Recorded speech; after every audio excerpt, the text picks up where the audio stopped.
हो गया on. Hello. Yes sir, yes sir. ठीक है।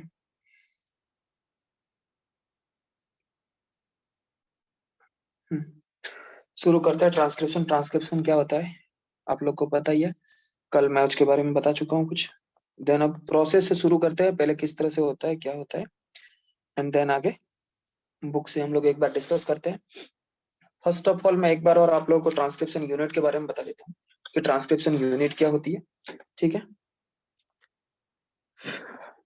टाइम टेकिंग है, इंपॉर्टेंट टॉपिक है, टाइम टेकिंग है। आप लोग अच्छे से समझने का ट्राई करना। ठीक है। फर्स्ट ऑफ ऑल डिस्कस करते हैं ट्रांसक्रिप्शन यूनिट। ट्रांसक्रिप्शन यूनिट क्या होती है आप लोग को पता है। जो हम लोग डबल स्टैंडर्ड डीएनए, सिंपल सी बात है, ट्रांसक्रिप्शन होता होगा। DNA as a template use होगा। ठीक है। 3 प्राइम 5 प्राइम, ये 5 प्राइम है, ये 3 प्राइम। ठीक है। ये उसका इनिशिएशन पॉइंट है। ठीक है। एंड इनिशिएशन पॉइंट के पास में यहाँ पे एक प्रमोटर रीजन होता है। मेनली ट्रांसक्रिप्शन यूनिट में 3 रीजन रहते हैं: promoter, structural gene and terminator. ठीक है। ये मेनली 3 स्ट्रक्चर रहते हैं जो ट्रांसक्रिप्शन यूनिट में: promoter, promoter region, structure gene and terminator. Promoter region किस काम के लिए वर्क करता है? प्रमोटर रीजन पे आरएनए पॉलीमरेज आके बाइंड करेगा। एंड स्ट्रक्चरल जीन वही अपना जीन जिसपे ट्रांजिस जीन का हम लोग को ट्रांसक्रिप्शन या जिस का एमआरएनए अपने को रिक्वायरमेंट है। टर्मिनेटर है डीएनए एंड एमआरएनए हाइब्रिड का डिसोसिएशन।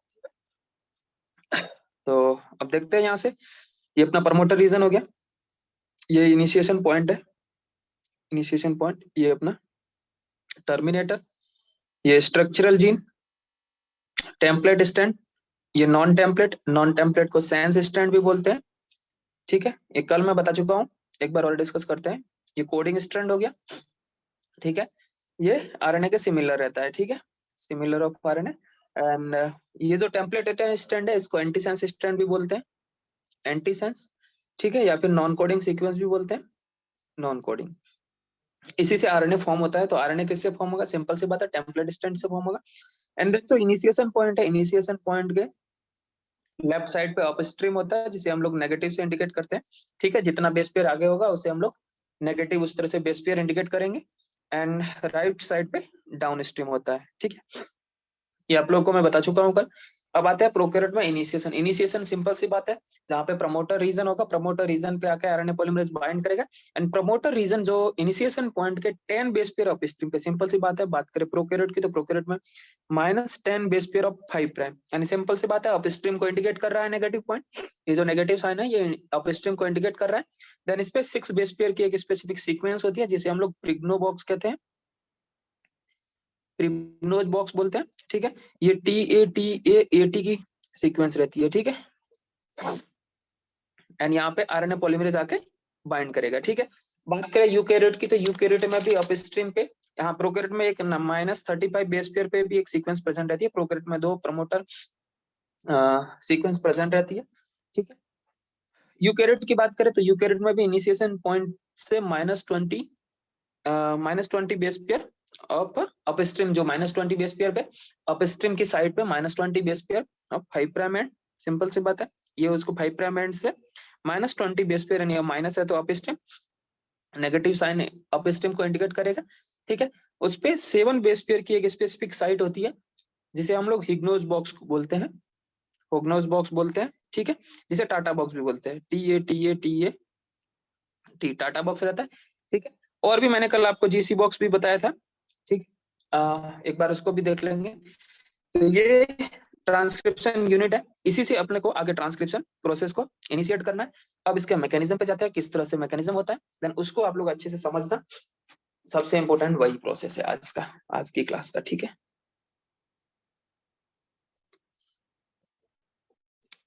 शुरू करते हैं मैकेनिज्म।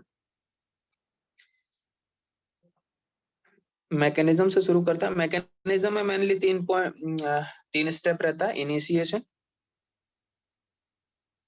इनिशिएशन किस तरह से होता है, ठीक है, फिर इलोंगेशन किस तरह से होता है, एंड टर्मिनेशन किस तरह से होता है। ठीक है, इसको हम लोग डायग्रामेटिकली भी एक बार समझेंगे। ठीक है, अब शुरू करते हैं इनिशिएशन। सिंपल सी बात है, मैंने एंजाइम भी बताया था, आरएनए पॉलीमरेज रो फैक्टर। ठीक है, कोर एंजाइम है जिसमें 2 अल्फा चेन, एक बीटा डैश चेन प्रेजेंट रहती है आरएनए पॉलीमरेज में। देन उसके साथ सिग्मा फैक्टर रहता है। अब क्या होता है, जैसे सिंपल सी बात है, अब शुरू करते हैं फर्स्ट स्टेप से, इनिशिएशन से। जो भी मैं कल पूरा बता चुका हूँ उसके बारे में, क्या क्या रिक्वायरमेंट है, क्या क्या एंजाइम रहता है। ठीक है, इनिशिएशन से शुरू करते हैं। इनिशिएशन किस तरह से होता है? ठीक है, जैसे ये सिंपल सी बात है, ये अपना डबल स्टैंडर्ड डीएनए है। ठीक, डायग्रामेटिकली बनाने में टाइम लगेगा थोड़ा, बट अच्छे से समझना। ये अपना प्रमोटर रीजन हो गया। ठीक है, ये अपना इनिशिएशन पॉइंट हो गया, एंड ये अपना टर्मिनेटर रीजन है, एंड ये आ गया अपना स्ट्रक्चरल जीन। ठीक है, अब सिंपल सी बात है, आरएनए पॉलीमरेज आएगा। आरएनए पॉलीमरेज क्या करता है, सिग्मा फैक्टर की हेल्प से प्रमोटर रीजन को आइडेंटिफाई करता है। ठीक है, तो ये जैसे अपना आरएनए पॉलीमरेज, ये आरएनए पॉलीमरेज एंजाइम है। ठीक है, देन यहाँ पे ये सिग्मा फैक्टर आएगा, ये सिग्मा फैक्टर है, ये सिग्मा फैक्टर। ठीक है, एंड ये अपना है आरएनए पॉलीमरेज। अब ये आरएनए पॉलीमरेज ये यहाँ पे नहीं रहता एक्चुअली में, ये यहाँ पे रहता है। ठीक है, यहाँ पे तो नीचे मैंने ऐसे ही दिखा दिया, यहाँ पे आप सिंपल से ध्यान दीजिए, यहाँ पे ये आरएनए पॉलीमरेज रह गया, एंड ये सिग्मा फैक्टर है। ठीक है, ये सिग्मा फैक्टर सेल में कहीं भी इंडिकेट कीजिए, बट यहाँ पे क्या, मुझे नीचे डायग्राम बनाने में दिक्कत आएगी, इसलिए मैं इसको ऊपर इंडिकेट किया हूँ। ये सिग्मा फैक्टर है, और ये अपना रह गया आरएनए पॉलीमरेज। ठीक है, आरएनए पॉलीमरेज। अब ये आरएनए पॉलीमरेज सिग्मा फैक्टर की हेल्प से प्रमोटर को आइडेंटिफाई करेगा। ठीक है, अब सिंपल सी बात है, देन आगे हम लोग डिस्कस करते हैं, पॉइंट वाइज चलते हैं कैसे होता है। यहाँ पे क्या होगा, आरएनए पॉलीमरेज आइडेंटिफाई करेगा, identify the promoter with help of sigma factor. ठीक है, अब सिग्मा फैक्टर की हेल्प से क्या करेगा, ये आरएनए पॉलीमरेज प्रमोटर रीजन को आइडेंटिफाई करेगा। ठीक है, आइडेंटिफाई करने के बाद ये जो सिग्मा फैक्टर है, ये आरएनए पॉलीमरेज से रिमूव हो जाता है। ठीक है, डिटैच हो जाता है। तो देन क्या करेगा, आइडेंटिफाई करने के बाद ये जो सिग्मा फैक्टर है, सिग्मा फैक्टर डिटैच हो जाएगा, detach of RNA polymerase, RNA polymerase से ये डिटैच हो गया। ठीक है, अब सिंपल सी बात है, आरएनए पॉलीमरेज ने क्या किया,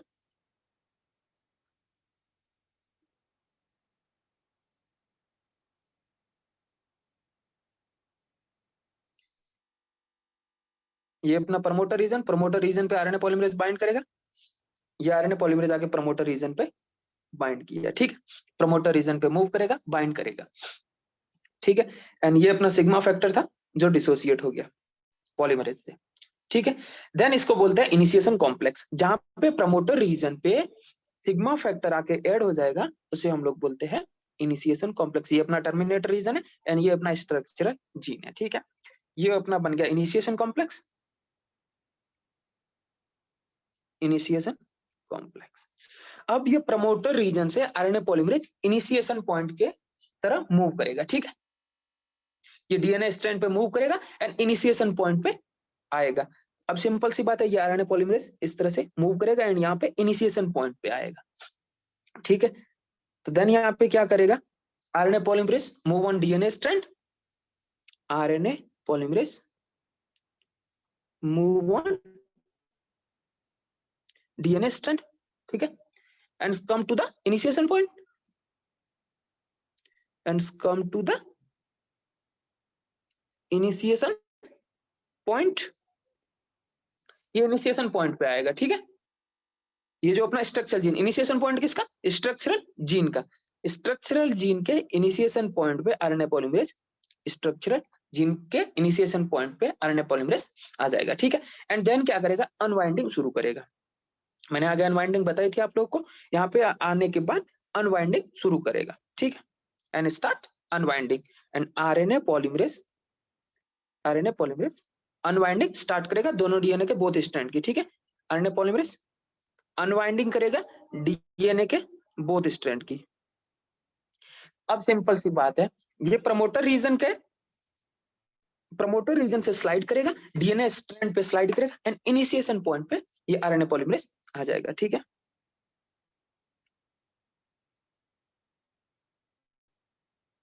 अब यहाँ पे सिंपल सी बात देखिए, ये अपना प्रमोटर रीजन था। ठीक है, प्रमोटर रीजन। अब ये आरएनए पॉलीमरेज सिंपल सी बात है इनिशिएशन पॉइंट पे आएगा। ठीक है, यहाँ पे ये इनिशिएशन पॉइंट पे आया, ये अपना आरएनए पॉलीमरेज है। ठीक है, इनिशिएशन पॉइंट पे आने के बाद क्या करेगा, अनवाइंडिंग शुरू करेगा। ठीक है, लोकल अनवाइंडिंग बोलते हैं जिसे, जो इनिशिएशन पॉइंट से अनवाइंडिंग को शुरू करेगा एंड ओपन हो जाएगा। डीएनए पॉलीमरेज जब स्ट्रैंड, डीएनए के बोथ आर स्ट्रैंड ओपन हो जाएंगे, देन उसे हम लोग बोलेंगे ओपन कॉम्प्लेक्स। जब ये ओपन करना शुरू करेगा, अनवाइंडिंग शुरू करेगा, तो अनवाइंडिंग से क्या बनेगा, ओपन कॉम्प्लेक्स फॉर्म होगा, ओपन कॉम्प्लेक्स का फॉर्मेशन होगा। ठीक है, अब ये ओपन कॉम्प्लेक्स धीरे धीरे जब अनवाइंडिंग इंक्रीज रहेगी तो ये कन्वर्ट हो जाएगा ट्रांसक्रिप्शन बबल में। ठीक है, अब स्टार्ट करते हैं किस तरह से ट्रांसक्रिप्शन बबल बनता है। अब सिंपल सी बात है, ये ओपन कॉम्प्लेक्स है, ये ओपन कॉम्प्लेक्स कन्वर्ट हो जाएगा ट्रांसक्रिप्शन बबल में। अब ट्रांसक्रिप्शन बबल क्या होता है मैं आगे आपको दिखाता हूँ। ठीक है, ये ट्रांसक्रिप्शन बबल बना देगा। ठीक है, अब ये ट्रांसक्रिप्शन बबल पहले तो क्या होता है उसको देखते हैं, देन आगे का प्रोसेस क्या रहेगा। ठीक है,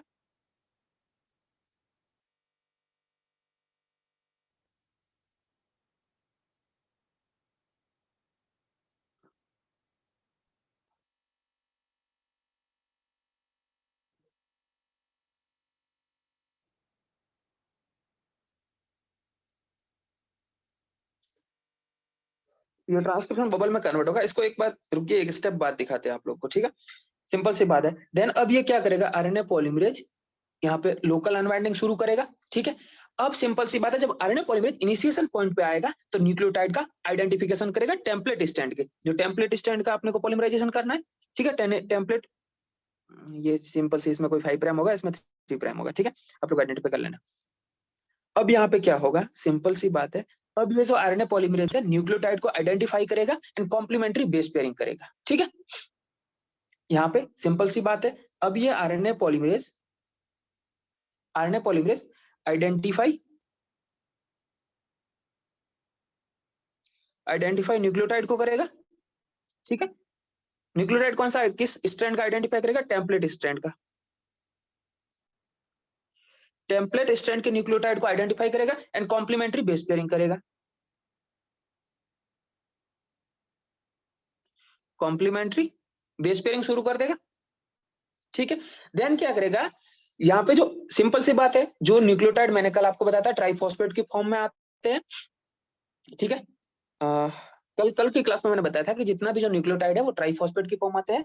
अब ट्राइफॉस्फेट में क्या होगा, जो एक्स्ट्रा फॉस्फेट होगा उसको रिलीज कर देगा एंड रिलीज से जो एनर्जी निकलेगी वो एनर्जी बेस पेयरिंग में हेल्प कर देंगे। ठीक है, अब यहाँ पे क्या होगा, सिंपल सी बात है, स्टेप वाइज अच्छे से समझना आप लोग। कॉम्प्लीमेंट्री बेस पेयरिंग में क्या होगा, ये जो कॉम्प्लीमेंट्री बेस पेयरिंग है इसमें क्या होगा, जो एक्स्ट्रा फॉस्फेट है उसको रिमूव करेगा,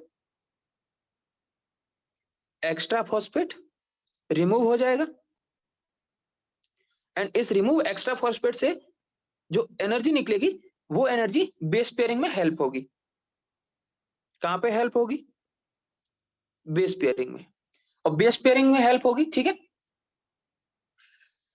तो अब सिंपल सी बात है, ये आरएनए पॉलीमरेज इनिशिएशन पॉइंट पे आया, इनिशिएशन पॉइंट पे अनवाइंडिंग शुरू करेगा। अनवाइंडिंग शुरू करने के बाद जो कॉम्प्लीमेंट्री टेम्पलेट स्टैंड का जो कॉम्प्लीमेंट्री बेस पेयरिंग है, बेस पेयरिंग को आइडेंटिफाई करेगा, न्यूक्लियोटाइड को आइडेंटिफाई करेगा, आइडेंटिफाई करके कॉम्प्लीमेंट्री बेस पेयरिंग करेगा एंड कॉम्प्लीमेंट्री बेस पेयरिंग करने के लिए सिंपल सी बात है, न्यूक्लियोटाइड की रिक्वायरमेंट होगी एंड देन जो सेल में न्यूक्लियोटाइड प्रेजेंट रहेगा वो न्यूक्लियोटाइड ट्राइफॉस्फेट की फॉर्म में, देन जो एक्स्ट्रा फॉस्फेट है उसको रिलीज करेगा। एक्स्ट्रा फॉस्फेट को रिलीज करने से जो एनर्जी निकलेगी वो एनर्जी क्या नाम है, बेस पेयरिंग में हेल्प होगी एनर्जी। ठीक है, अब जितना भी जो न्यूक्लियोटाइड है, यहाँ पे जितना भी जो न्यूक्लियोटाइड है जो बॉन्ड बाइंड करेगा, ठीक है, उसमें कौन सा बॉन्ड बनेगा, फॉस्फोडाइस्टर बॉन्ड फॉर्म होगा। जो तो जितना भी जो बेस पेयरिंग होगी, बेस पेयरिंग होने का मतलब है सिंपल सी बात है, कॉम्प्लीमेंट्री बेस पेयरिंग करेगा एंड दो न्यूक्लियोटाइड के बीच में फॉस्फोडाइस्टर बॉन्ड का फॉर्म होगा। ठीक है, बेस पेयरिंग करेगा एंड फॉस्फोडाइस्टर बॉन्ड फॉर्म होगा। ठीक है, आपको सिंपल सी बात है कि स्ट्रक्चर दिखाते हैं, ठीक है। ये स्ट्रक्चर सिंपल सी बात है, ये जो, अच्छा चलो यहाँ पे दिखा देंगे।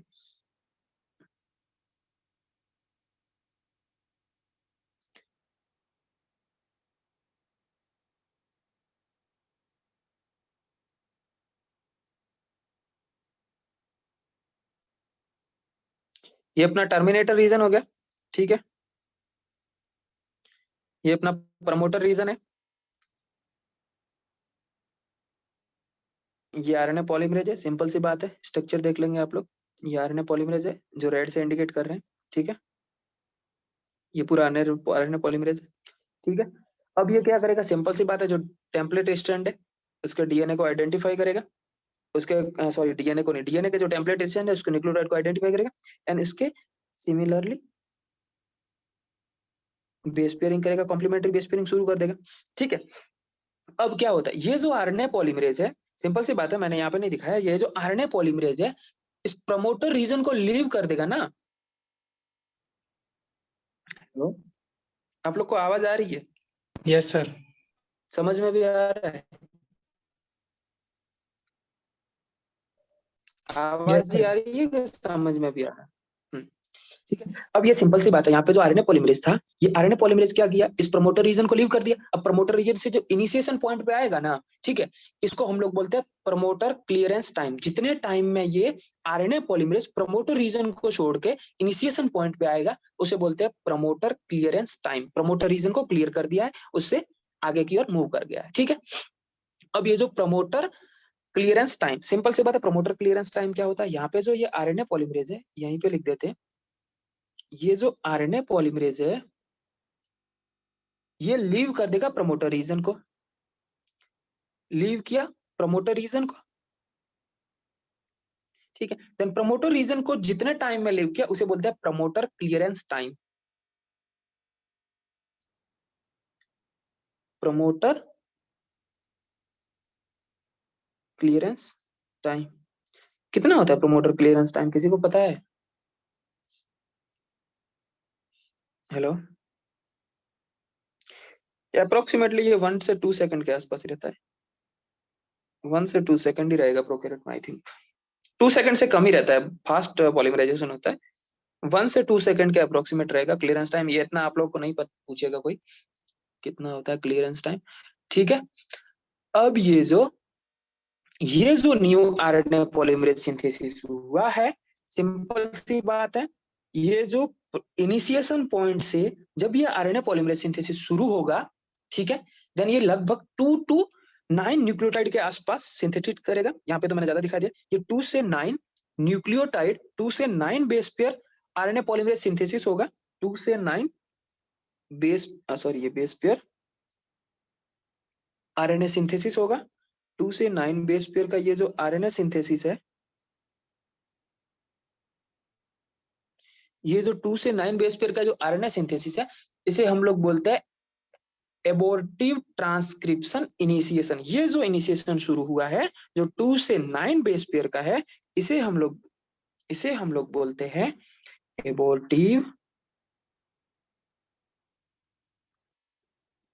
एबॉर्टिव ट्रांसक्रिप्शन इनिशिएशन,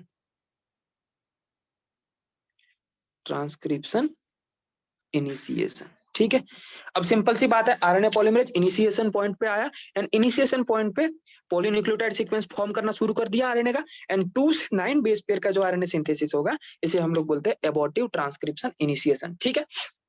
अब ये क्या होता है, सिंपल सी बात है, इनिशिएशन पॉइंट पे आया, इनिशिएशन पॉइंट का जो जितना भी रीजन था, जितना अनवाइंडिंग रीजन था, उसका ये कॉम्प्लीमेंट्री बेस पेयरिंग किया, एंड देन अब आती है, ये अपना इनिशिएशन था, ठीक है। यहाँ पे ये इस तरह से इनिशिएशन होता है, सिंपल सी बात है, फर्स्ट स्टेप अपना कंप्लीट होता है इनिशिएशन, ठीक है। अब होता है इलोंगेशन। अब इलोंगेशन किस तरह से होता है, ये आप लोग को इनिशिएशन समझ में आया। सेकंड स्टेप आता है अपना इलोंगेशन, ठीक है। ये ट्रांसक्रिप्शन बबल बन जाता है यहाँ पे, जो जहां से ट्रांसक्रिप्शन इनिशिएशन होता है वहां पे ट्रांसक्रिप्शन बबल फॉर्म हो जाता है, ठीक है। अब ट्रांसक्रिप्शन बबल जो डायग्राम है वो थोड़ा आगे का दे रखा है, तो मैं उसको डायग्राम में आगे से समझाऊंगा। अब सेकंड सी बात है इलोंगेशन होता है। अब इलोंगेशन में क्या होता है, ये जो इलोंगेशन प्रोसेस है इसमें क्या होता है आरएनए पॉलीमरेज जो डीएनए का स्ट्रैंड है इस पे स्लाइड करेगा, सिंपल सी बात है, ये आरएनए पॉलीमरेज इसी डीएनए स्ट्रैंड पे आगे की ओर स्लाइड करेगा। स्लाइड करेगा तो क्या करेगा, सिंपल सी बात है, डीएनए स्ट्रैंड पे स्लाइड करेगा, वही प्रोसेस रिपीट करेगा, लोकल अनवाइंडिंग करेगा, ठीक है, लोकल अनवाइंडिंग करेगा, न्यूक्लियोटाइड को आइडेंटिफाई करेगा, बेस पेयरिंग करेगा, एंड आरएनए का स्ट्रैंड फॉर्म होगा, ठीक है। सिंपल समझ में आया आप लोग को इलोंगेशन किस तरह से होगा?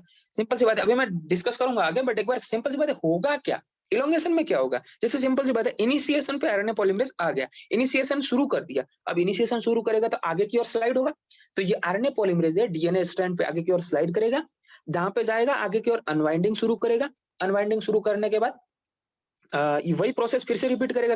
क्या रिपीट करेगा? न्यूक्लियोटाइड को आइडेंटिफाई करेगा, उसका बेस पेयरिंग करेगा, आरएनए स्ट्रैंड को फॉर्म करेगा, एंड आरएनए स्ट्रैंड पे क्या रहेगा? सिंपल सी बात है, ये वाला स्टेप कॉम्प्लीमेंट्री बेस पेयरिंग करेगा, एक्स्ट्रा न्यूक्लियोटाइड को रिमूव करेगा, एनर्जी निकलेगी, उसको बेस पेयरिंग में हेल्प करेगा, एंड फॉस्फोडाइएस्टर बॉन्ड का फॉर्मेशन होगा, ठीक है।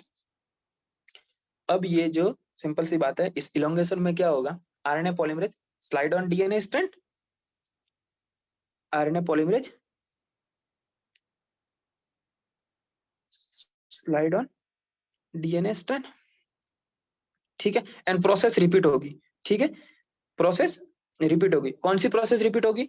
अनवाइंडिंग, अनवाइंडिंग होगा, अनवाइंडिंग के बाद क्या होगा? न्यूक्लियोटाइड का आइडेंटिफिकेशन करेगा, ये न्यूक्लियोटाइड को आइडेंटिफाई किया, न्यूक्लियोटाइड आइडेंटिफाई करने के बाद क्या करेगा? कॉम्प्लीमेंट्री बेस पेयरिंग करेगा, कॉम्प्लीमेंट्री बेस पेयरिंग करेगा, ठीक है, कॉम्प्लीमेंट्री बेस पेयरिंग क्या? एक्स्ट्रा फॉस्फोरस को रिमूव करेगा, जो एक्स्ट्रा फॉस्फोरस उसे रिमूव करेगा, जो एनर्जी निकलेगी उसे बेस पेयरिंग में हेल्प करेगा, एंड बेस पेयरिंग में हेल्प करने के बाद सिंपल सी बात है, phosphodiester bond, phosphodiester bond form होगा, ठीक है।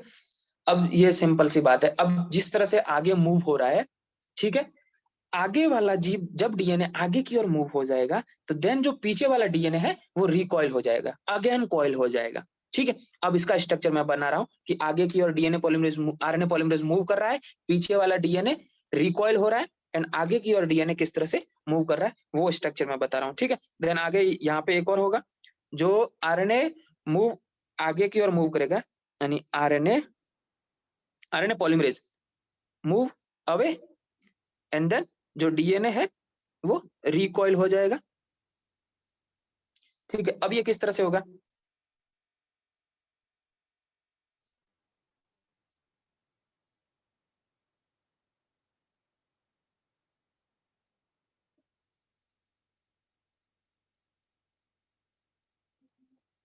यहाँ पे जो ये अपना रीजन था, सिंपल सी बात है, ये प्रमोटर रीजन है, ठीक है, ये अपना प्रमोटर रीजन, एंड यहाँ पे आरएनए पॉलीमरेज आएगा, ये सिंपल सी बात है, ये आरएनए पॉलीमरेज अनवाइंडिंग का काम शुरू करेगा, अनवाइंडिंग करेगा,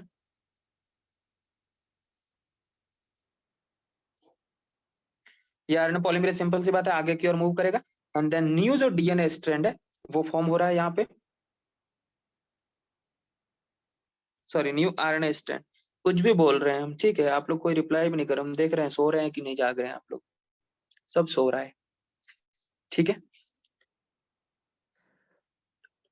अब ये जो इलोंगेशन हो रहा है, ठीक है, ये जो इलोंगेशन हो रहा है, इस इलोंगेशन को बोलते हैं इलोंगेशन टर्नरी कॉम्प्लेक्स। ये जो आरएनए पॉलीमरेज, ये जो आरएनए पॉलीमरेज है डीएनए स्ट्रैंड पे आगे की ओर स्लाइड होगा, ठीक है, आगे की ओर स्लाइड होगा, प्रोसेस रिमूव रिपीट करेगा, फिर कॉम्प्लीमेंट्री बेस पेयरिंग करेगा, एंड देन ये जो प्रोसेस है इसे बोलते हैं, ये जो प्रोसेस जो आरएनए का फॉर्म होना, ये जो एमआरएनए है, ठीक है, इस एमआरएनए का फॉर्म होना आरएनए पॉलीमरेज की हेल्प से डीएनए स्ट्रैंड पे, इसे हम लोग बोलते हैं इलोंगेशन टर्नरी कॉम्प्लेक्स, ठीक है, ये है इलोंगेशन टर्नरी कॉम्प्लेक्स, ठीक है। अब ये क्या होगा, धीरे धीरे ये वाला प्रोसेस शुरू हुआ, इलोंगेशन हुआ, इलोंगेशन के बाद क्या होगा, सिंपल सी बात है, ये प्रोसेस कंटिन्यूअसली रहता रहेगा जहां तक स्ट्रक्चरल जीन, ये अपना टर्मिनेटर रीजन है, यहाँ पे ये टर्मिनेटर रीजन है, ये जो टर्मिनेटर रीजन है, ठीक है। अब यहाँ पे क्या होगा, इस टर्मिनेटर रीजन पे जहां तक, जब तक टर्मिनेटर रीजन ना आए, जहां जहां तक अपना स्ट्रक्चरल जीन है, उस स्ट्रक्चरल जीन में ये प्रोसेस कंटिन्यूअसली रहेगा, ठीक है। एंड आरएनए पॉलीमरेज लास्ट तक जहां पे अपना टर्मिनेटर रीजन है, उस टर्मिनेटर रीजन तक के डीएनए का एमआरएनए फॉर्म करेगा, ठीक है। देन ये प्रोसेस आगे की ओर कंटिन्यूअसली रहेगा, ये आरएनए आगे की ओर मूव करेगा, ठीक है। अब ये आरएनए के आगे की ओर मूव करेगा, एंड प्रोसेस कंटिन्यू, सिंपल सी बात है, प्रोसेस कंटिन्यू रहेगा, ठीक है। And RNA polymerase reach at the terminator region, terminator region पे पहुंच जाएगा, ठीक है। तो ये होता है अपना इलोंगेशन, ठीक है। अब सिंपल सी बात है,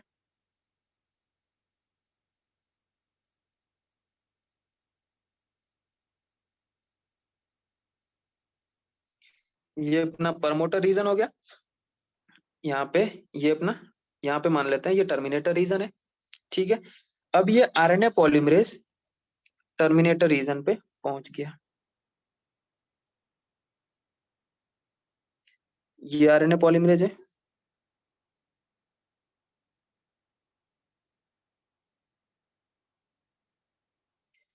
ये टर्मिनेटर रीजन, ये आरएनए पॉलीमरेज, ठीक है। एंड देन ये जो एमआरएनए फॉर्म हुआ है, ये वाला यहाँ से जो एमआरएनए फॉर्म हो रहा है 5' ये एमआरएनए है, ठीक है। यहाँ पे ये जो बेस पेयरिंग, ये अब शुरू होता है अपना नेक्स्ट स्टेप, टर्मिनेशन, ठीक है। अब जो नेक्स्ट स्टेप आएगा अपना थर्ड वाला, वो है टर्मिनेशन, ठीक है। अब टर्मिनेशन किस तरह से होता है, टर्मिनेशन में क्या होगा, ये जो आरएनए पॉलीमरेज है reach at the terminator and,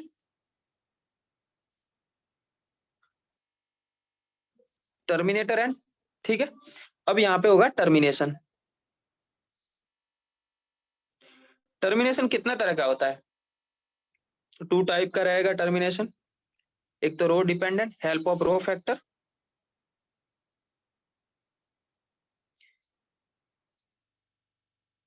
help of rho factor, and एक है विदाउट रो फैक्टर। अब आप लोग बता सकते हैं ये रो factor and without rho factor किस तरह से टर्मिनेशन होता है। Hello, sir rho factor add हो जाता है और आरएनए पॉलीमरेज को रिमूव कर देता है। रो फैक्टर हेल्प ऐड हो जाता है, आरएनए पॉलीमरेज को रिमूव कर देता है। एंड देन रो डिपेंडेंट हो गया, रो इंडिपेंडेंट किस तरह से रहता है, through hairpin loop. Through hairpin loop, ठीक है, बहुत बढ़िया। चलिए अब क्या होगा, टर्मिनेशन साइड पे क्या रहेगा, पहले हम लोग पढ़ते हैं रो रो फैक्टर वाले पढ़ लेते हैं, rho help without with the help of rho factor, ठीक है। अब टर्मिनेशन में फर्स्ट होता है हेल्प ऑफ रो फैक्टर, ठीक है। ये जो अपना डीएनए स्ट्रैंड है, सिंपल सी बात है, ये डीएनए स्ट्रैंड है, प्रमोटर रीजन, स्ट्रक्चरल जीन, यहाँ पे ये अपना एमआरएनए फॉर्म हुआ, ये जो एमआरएनए यहाँ पे टर्मिनेटर की हेल्प से ये जो एमआरएनए फॉर्म हुआ 5 प्राइम एंड पे, ये आरएनए पॉलीमरेज, ठीक है। एनर्जी वाला प्रोसेस कौन सा है, रो वाला, हेल्प ऑफ रो फैक्टर या विदाउट रो फैक्टर वाला, हेलो, विदाउट रो फैक्टर वाला। रो फैक्टर वाला, ठीक है।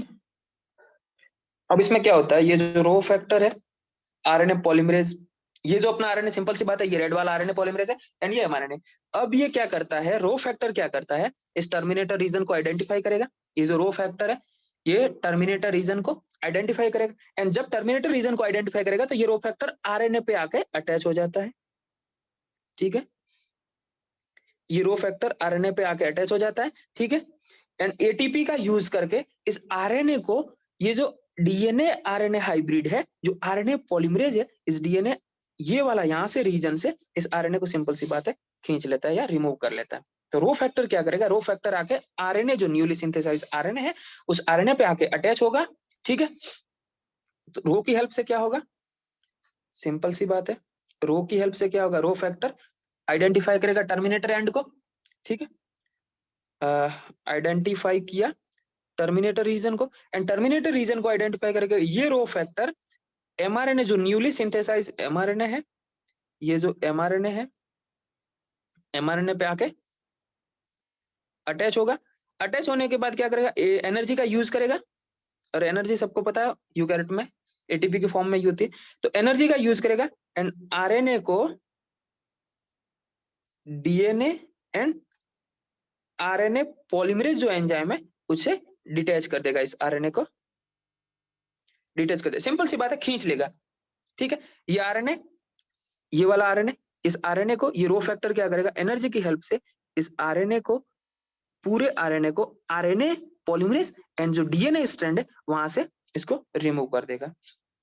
तो फिर क्या होगा, ये सिंपल सी बात है, ये डीएनए स्ट्रैंड है, ठीक है, एंड ये अपना एमआरएनए जो 5 प्राइम से 3 प्राइम डायरेक्शन पे एचएन आरएनए भी बोलते हैं, हेटेरोन्यूक्लियर आरएनए या प्री एमआरएनए। ठीक है, ये तो हो गया रो फैक्टर की हेल्प से, सिंपल सी बात है, रो फैक्टर की हेल्प से ये हो गया। अब आता है विदाउट रो फैक्टर। ठीक है, विदाउट रो फैक्टर में क्या होता है, ये जो टर्मिनेटर एंड है, इस टर्मिनेटर एंड के पास, ये फर्स्ट हो गया रो फैक्टर की हेल्प से, अब आता है विदाउट रो फैक्टर यानी रो इंडिपेंडेंट। रो इंडिपेंडेंट में क्या होता है, टर्मिनेटर एंड पे जीसी रिच डीएनए प्रेजेंट रहता है, बहुत सारा जीसी रिच डीएनए प्रेजेंट रहता है। ठीक है, and palindromic like sequence present रहती है। ये सिंपल सी बात है, आप लोग को पता है, एक न्यूक्लियोटाइड, ये जो आरएनए पॉलीमरेज है या पॉलीन्यूक्लियोटाइड सीक्वेंस है, इसके सिंथेसिस होने में 1 सेकंड में बहुत सारे न्यूक्लियोटाइड ये ऐड कर लेते हैं।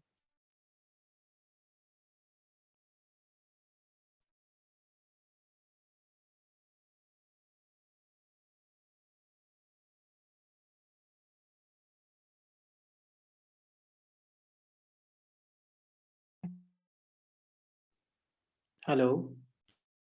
Yes sir.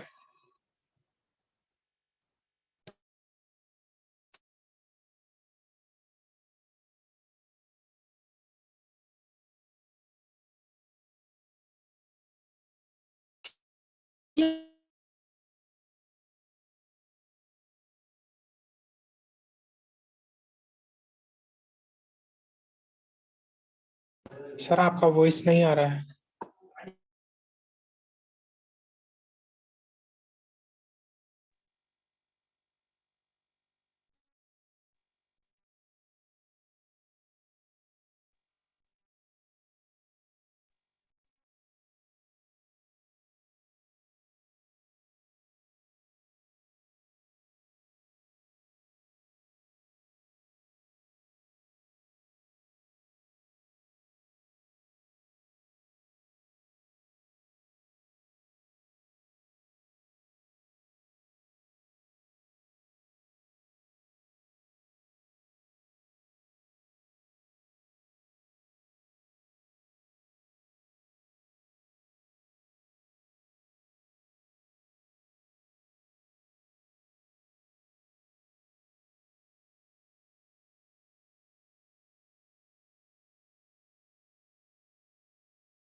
हेलो, आवाज आ रहा है? जी सर। Yes sir. ये यार नेटवर्क इशू रह गया थोड़ा, सिंपल सी बात है। अब चलते हैं रो फैक्टर की हेल्प से। रो फैक्टर में क्या होता है, ये जो आरएनए है यहाँ पे एक जीसी रिच लूप रहता है, ठीक है, ये जो जीसी लूप रहता है, ठीक है, एंड देन यहाँ पे जो रीजन होता है वो यू ए का रीजन होता है, ए रीच रहता है, ठीक है, यहाँ पे ए इस तरह का रीजन रहता है, ठीक है। अब सिंपल सी बात है, जब आरएनए पॉलीमरेज आएगा, आप लोग को स्लाइड शेयर हो रहा है? हेलो, यस सर, हो रहा है। हाँ, तो ये क्या होता है, ये जो हेयरपिन लूप फॉर्म हो जाता है, ठीक है। अब यहाँ पे जो सीक्वेंस है डीएनए पे, यहाँ पे एक सीक्वेंस प्रेजेंट रहेगी, ठीक है। देन डीएनए सीक्वेंस प्रेजेंट रहने से क्या होगा, ये जो आरएनए पॉलीमरेज है ये अपने आप में कॉम्प्लीमेंट्री बेस पेयरिंग कर लेगा। यहाँ पे ये जो कॉम्प्लीमेंट्री बेस पेयरिंग करेगा, एंड देन आगे की ओर एडिनिन का पॉली एडिनिन वाला रीजन प्रेजेंट रहता है, जहाँ पे एडिनिन बहुत सारा प्रेजेंट रहता है, ठीक है। अब क्या करेगा, ये जो आरएनए पॉलीमरेज आएगा इस रीजन को ट्रांसक्रिप्ट करेगा, ठीक है, एंड देन ये सिंपल सी बात है, ये स्पीड ब्रेकर है। देन ये आगे जाएगा तो आगे यहाँ पे यू फॉर्म होगा, एडेनिन की जगह यू फॉर्म होगा। देन जहाँ पे यू फॉर्म होगा तो आप सिंपल सी बात सोचिए, एक तो स्पीड ब्रेकर है, एंड देन आगे यू एंड ए के बीच में डबल बॉन्ड रहता है, डबल बॉन्ड रहता है वीक बॉन्ड, ठीक है। स्ट्रक्चर में आपको बताऊंगा, 1 मिनट वेट करना आप लोग। यहाँ पे क्या रहता है, ये जो स्ट्रक्चर रहेगा ना, ये वाला जो रहता है वीक बॉन्ड, एंड जब स्पीड ब्रेकर के साथ वीक बॉन्ड आएगा तो आरएनए इजीली डिटैच हो जाता है। ये होता है विदाउट रो फैक्टर की हेल्प से, ठीक है। अब इसका डायग्रामेटिकली समझते हैं, 2-3 डायग्राम है उसको देख लेते हैं पहले।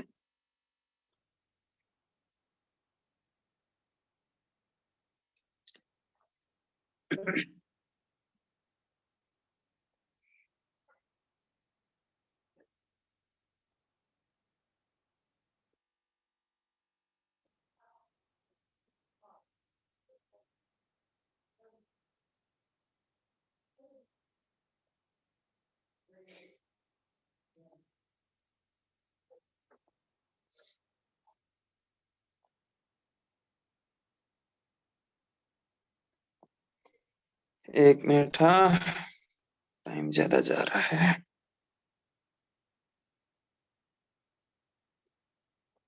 अब ये सिंपल सी बात है, पहले तो ये डायग्राम को देखिए, मैंने आपको बोला था ट्रांसक्रिप्शन बबल क्या होता है, ठीक है। ये ट्रांसक्रिप्शन में क्या होता है, ट्रांसक्रिप्शन ऑफ आरएनए, ये जिस तरह से ये एमआरएनए फॉर्म हो रहा है, ये 5 प्राइम डैश से ये एमआरएनए शुरू हुआ, यहाँ पे एमआरएनए फॉर्म हो रहा है, ठीक है। ये जो आरएनए पॉलीमरेज है, ये सिंपल सी बात है, ये ब्लू वाला आरएनए पॉलीमरेज है, यहाँ पे local unwinding of DNA segment की लोकल अनवाइंडिंग हो रही है, ठीक है।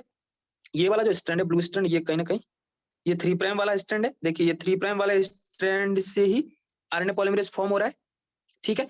यहाँ पे ये जो कॉम्प्लीमेंट्री बेस पेयरिंग करता है यू पे ए टी ए जी, ठीक है, देन यहाँ पे सी आएगा, देन इस तरह से ये जो कॉम्प्लीमेंट्री बेस पेयरिंग करता है आरएनए फॉर्म हो रहा है, ठीक है। ये आरएनए फॉर्म हो रहा है इस तरह से, ये लोकल अनवाइंडिंग, ठीक है, आरएनए पॉलीमरेज, ये DNA template as a strand की तरह यूज कर रहे हैं, ये 3 प्राइम वाला डीएनए स्ट्रैंड है जो टेम्पलेट की तरह यूज करते हैं 3 प्राइम डीएनए स्ट्रैंड को, ठीक है।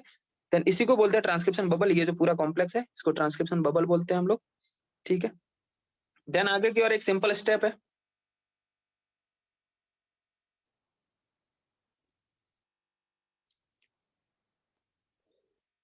अब ये क्या है, ये तो सिंपल सी बात है, जो ट्रांसक्रिप्शन बबल बना वो है,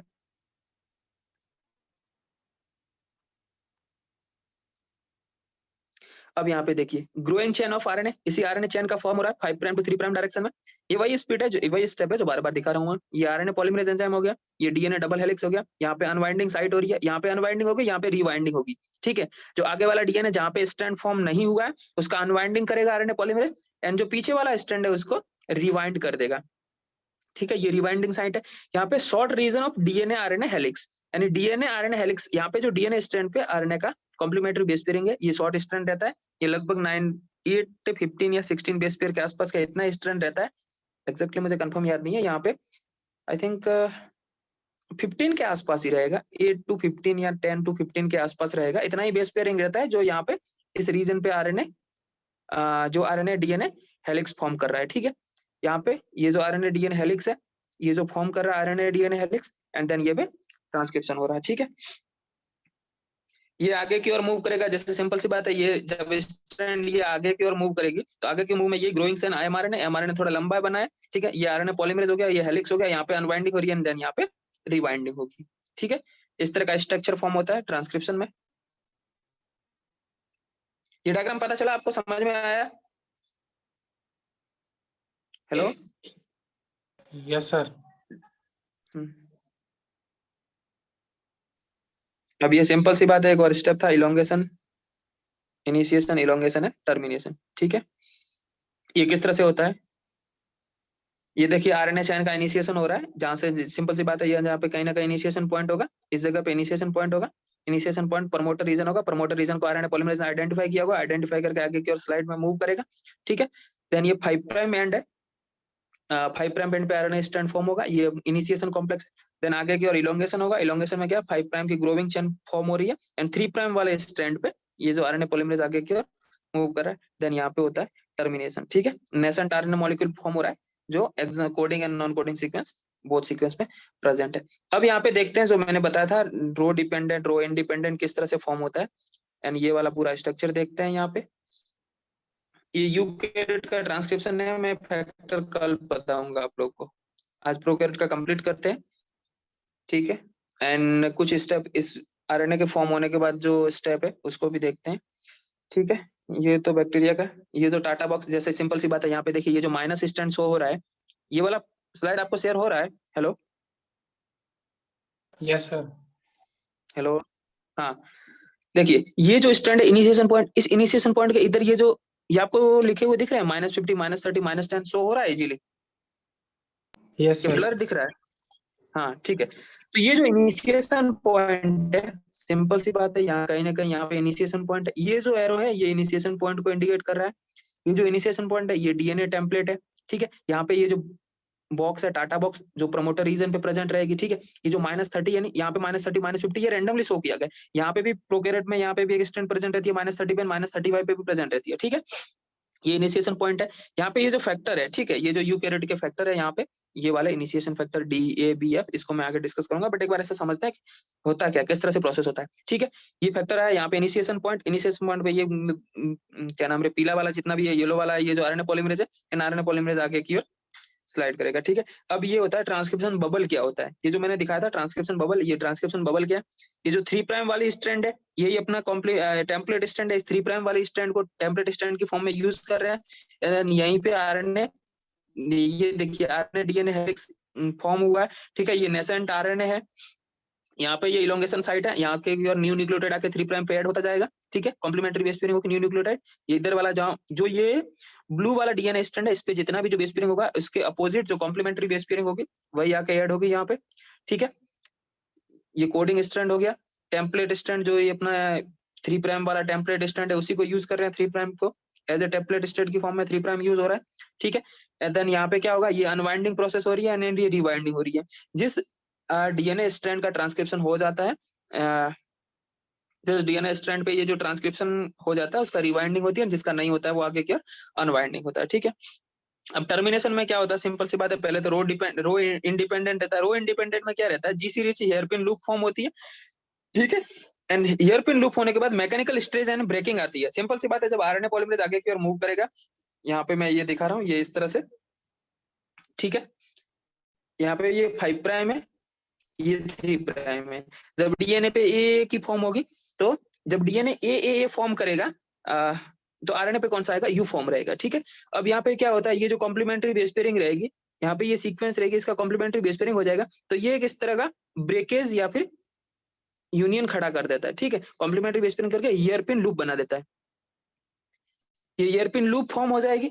अब हेयरपिन लूप यहाँ पे क्या, GC rich DNA, GC rich DNA तो जी का कॉम्प्लीमेंट्री रहेगा, जो जिसका कॉम्प्लीमेंट्री रहेगा वहां पे बेस पेयरिंग हो जाएगी, एंड कॉम्प्लीमेंट्री बेस पेयरिंग होने के बाद ये हेयरपिन लूप फॉर्म हो जाएगी। ठीक है, हेयरपिन लूप फॉर्म होगी। अब देन आरएनए पॉलीमरेज आगे की ओर मूव करेगा, तो यहाँ पे जो डीएनए पे ए स्ट्रैंड रहेगा, ठीक है, देन ये ए रहेगा, तो यहाँ पे आरएनए पे क्या आएगा, यू आएगा। आरएनए पे यू आएगा, तो ए एंड यू होता है जो वीक बॉन्ड रहता है।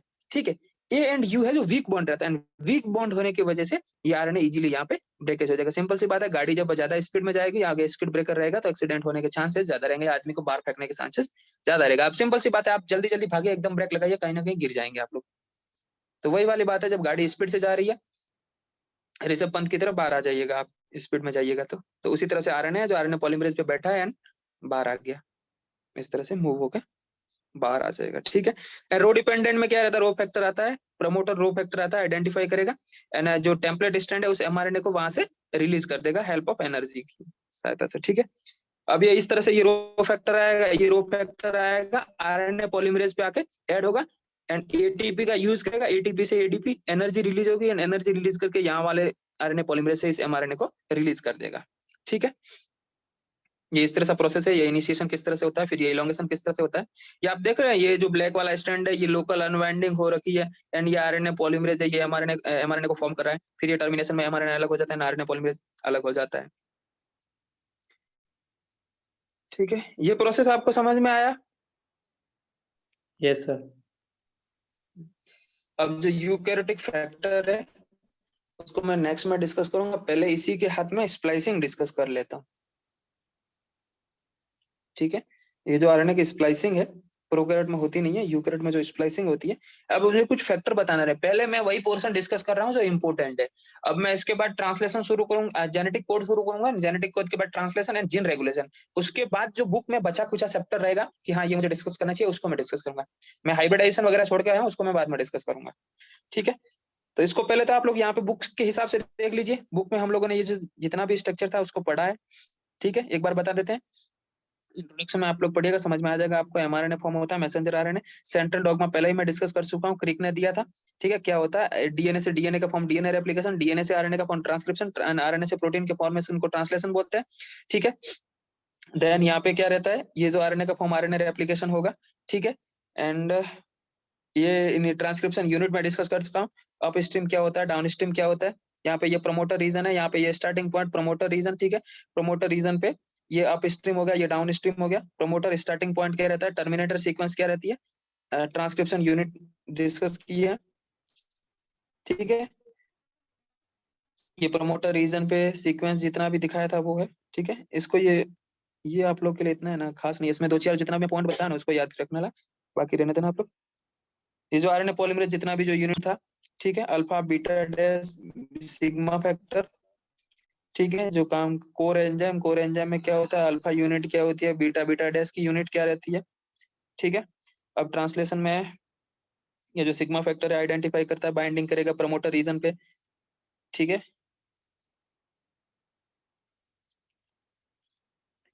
अब यहाँ पे जो शुरू होता है मॉडल ट्रांसक्रिप्शन का क्या आता है, टेम्पलेट को रिकॉग्नाइज करेगा। ठीक है, रिकॉग्नाइज करने के बाद इनिशिएशन शुरू होता है। इनिशिएशन क्या होता है, ठीक है, ये एबॉर्टिव ट्रांसक्रिप्शन इनिशिएशन क्या होता है, ट्रांसक्रिप्शन बबल क्या होता है, इलोंगेशन में इलोंगेशन टर्नरी कॉम्प्लेक्स क्या होता है, प्रमोटर क्लियरेंस टाइम क्या रहता है।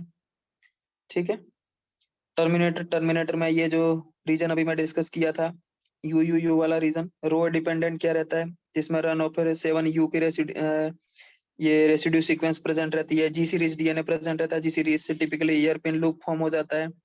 ठीक है, रो डिपेंडेंट में क्या रहता है, रो फैक्टर आता है, रन साइड पे अटैच करता है। ठीक है, जहाँ पे ये रो फैक्टर अटैच करता है उसे रन साइड बोलते हैं, रन साइड पे अटैच करेगा। ठीक है, एंड देन डीएनए हाइब्रिड को रिलीज कर देगा। तो ये वाला इतना जो मैंने बुक से अभी पढ़ा है। अब मैं क्या इस स्लाइड के साथ एक और यूनिट दे रखी है स्प्लाइसिंग की। ठीक है, अब सिंपल सी बात, पहले स्प्लाइसिंग खत्म कर देता हूँ एंड देन कुछ फैक्टर बताने रहेंगे, उसको मैं बताऊंगा आगे। यहीं से पढ़ा दे,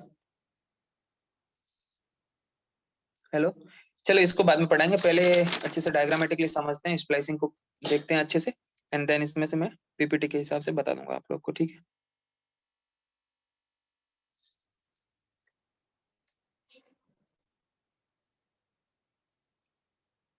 ये जो एमआरएनए जो फॉर्म हुआ है, जो एमआरएनए जो एचएनआरएनए हेटेरोन्यूक्लियस जो आरएनए फॉर्म हुआ है, ठीक है, ये आरएनए क्या करता है, सिंपल सी बात है, ये आरएनए न्यूक्लियस में रहेगा। मैच्योर आरएनए है नहीं, इसमें इंट्रॉन्स एंड एक्सॉन या coding and non coding sequence दोनों रीजन प्रेजेंट है। जब दोनों रीजन प्रेजेंट रहेगा तो ये ट्रांसलेशन में आगे की ओर ट्रांसलेशन इनिशिएशन नहीं होगा, ट्रांसलेशन की शुरुआत नहीं होगी। जब ट्रांसलेशन नहीं होगा तो इस आरएनए का स्प्लाइसिंग करना रहेगा। स्प्लाइसिंग क्या होता है, एक्सॉन को रिमूव करना, एक्सॉन को ज्वाइन करना या इंट्रॉन्स को रिमूव करना। जो स्प्लिट जीन रहता है उसी में प्रेजेंट रहता है।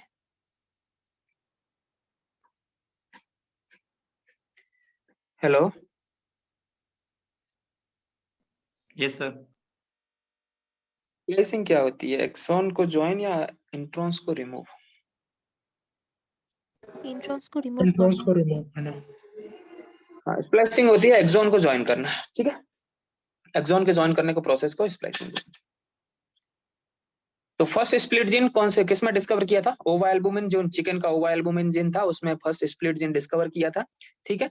अब जीन में क्या होता है? कंटेनिंग रहता है coding and non coding sequence, दोनों रीजन प्रेजेंट रहता है। कोडिंग सीक्वेंस को एक्सॉन बोलते हैं एंड नॉन कोडिंग सीक्वेंस को इंट्रॉन्स बोलते हैं। अब प्रोकैरियोट में क्या होता है? प्रोकैरियोट में सिंपल सी बात है, कुछ पॉइंट है जो मैं आगे ऐसे डिस्कस करूंगा एंड जहां से मुझे यहाँ पे समझाने की जरूरत होगी वहां पे मैं समझाऊंगा, ठीक है। अब प्रोकैरियोट में क्या होता है? ट्रांसक्रिप्शन के बाद आरएनए का डायरेक्ट प्रोटीन सिंथेसिस में हेल्प कर लिया जाता, यूज कर लिया जाता है। प्रोकैरियोट में क्या होता है? स्प्लिट जीन प्रेजेंट नहीं है, कॉन्टिन्यूअस जीन प्रेजेंट रहता है, नॉन कोडिंग सीक्वेंस बिल्कुल प्रेजेंट नहीं रहती। तो प्रोकैरियोट में जो आरएनए फॉर्म होता है उस आरएनए को डायरेक्टली प्रोटीन सिंथेसिस में हेल्प कर लिया जाता है, चेंजिंग की रिक्वायरमेंट नहीं होती। यानी प्रोकैरियोट से जो आरएनए फॉर्म होता है वो डायरेक्टली मैच्योर आरएनए फॉर्म होता है, ठीक है। एंड प्रोकैरियोट में ये पूरा काम साइटोप्लाज्म में होता है, ठीक है। अब यूकैरियोट में क्या होता है? ठीक है। अब प्रोकैरियोट में क्या होता है? कभी कभी जैसे ट्रांसक्रिप्शन शुरू होता है ना, ट्रांसक्रिप्शन शुरू होता है एंड ट्रांसक्रिप्शन खत्म होने से पहले ट्रांसलेशन इनिशिएशन शुरू कर दिया जाता है। वो एक इस तरह की फॉर्म, जैसे क्या होता है प्रोकैरियोट में, जैसे ये डीएनए है, ठीक है। प्रोकैरियोट की बात कर रहा हूँ, सर्कुलर डीएनए रहेगा, मैं यहाँ पे दिखाने के लिए लिनियर दिखा रहा हूँ, ठीक है। अब यहाँ पे क्या होता है? ये डीएनए, डीएनए से यहाँ पे ये जो जैसे सिंपल सी बात है आरएनए फॉर्म हो रहा है। ये जो आरएनए फॉर्म हो रहा है ना प्रोकैरियोट में, ये 5 प्राइम डेश, ये आरएनए कंप्लीट होने से पहले ही प्रोकैरियोट में क्या होता है? ट्रांसक्रिप्शन ट्रांसक्रिप्शन खत्म होने से पहले ट्रांसलेशन की शुरुआत कर दी जाती है।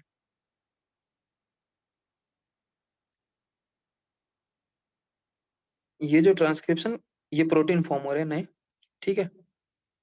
ये इस तरह का स्ट्रक्चर प्रोकैरियोट में देखने को मिलता है, ठीक है।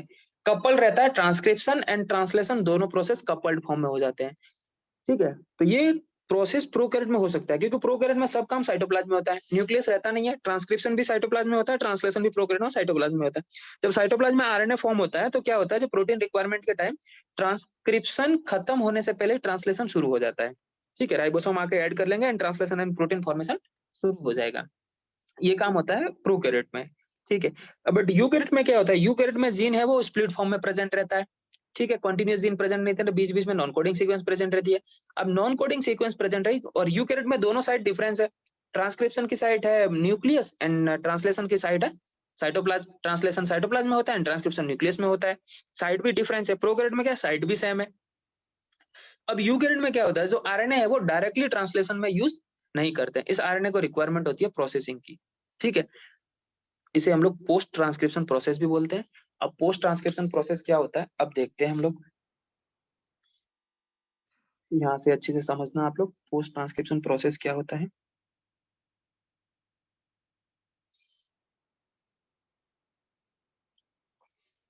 पहले यहीं पे समझ लेते हैं फिर उधर स्लाइड से देखेंगे, ठीक है।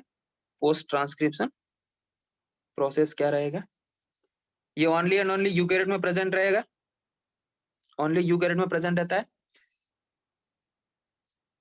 ये कब रहता है?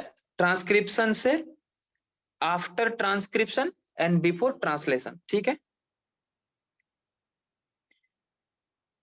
आफ्टर ट्रांसक्रिप्शन एंड ये स्पेलिंग आप लोग देख लेना यार।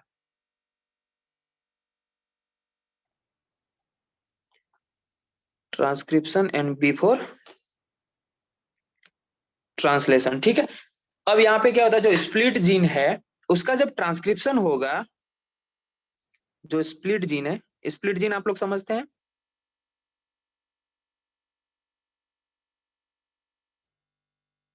स्प्लिट जीन का मतलब है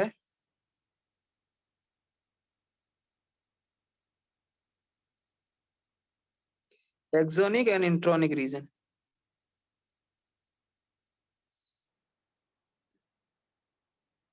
ठीक है। ये जैसे ये ब्लैक में है, ये एक्सोन है, ये एक्सोन है एंड ये इंट्रोनिक रीजन है। Coding and non coding sequence बोलते हैं, ये इंट्रोनिक रीजन है, ठीक है। अब यहाँ पे जो स्प्लिट जीन प्रेजेंट है, ये जो जीन यूकैरियोट में क्या होता है? स्प्लिट जीन की फॉर्म में प्रेजेंट रहता है। ये जो स्प्लिट जीन है इसका हो जाएगा ट्रांसक्रिप्शन। इसके ट्रांसक्रिप्शन से जो आरएनए बनेगा वो है एचएनआरएनए, हेटेरोन्यूक्लियर आरएनए, ठीक है, ये है हेटेरो न्यूक्लियर आरएनए। ये हेटेरोन्यूक्लियर आरएनए ये ना अनस्टेबल होता है। ये अनस्टेबल क्यों होता है? क्योंकि इसमें एक्सॉन और इंट्रॉन दोनों प्रेजेंट होते हैं। ये हाईली अनस्टेबल रहेगा, इसमें इंट्रॉन्स प्लस एक्सॉन दोनों रीजन प्रेजेंट रहते हैं। ठीक है, अब इस हेटेरोन्यूक्लियर आरएनए का हम लोग प्रोसेसिंग करेंगे, एंड प्रोसेसिंग करके इस हेटेरोन्यूक्लियर आरएनए को हम लोग मैच्योर आरएनए यानी जो मैसेंजर आरएनए है जो मैच्योर फॉर्म में रहता है उस मैच्योर आरएनए में कन्वर्ट करेंगे। यही प्रोसेस को हम लोग बोलते हैं स्प्लाइसिंग। ठीक है, अब इसमें क्या होता है, सबसे पहले फर्स्ट ऑफ ऑल आता है कैपिंग। ये जो अच्छा मैंने एक बात बताऊं मैं आप लोग को आवाज आ रहा है? Yes sir. हाँ सर। हेलो, ठीक है। सबसे पहले होता है कैपिंग। कैपिंग का प्रोसेस शुरू होता है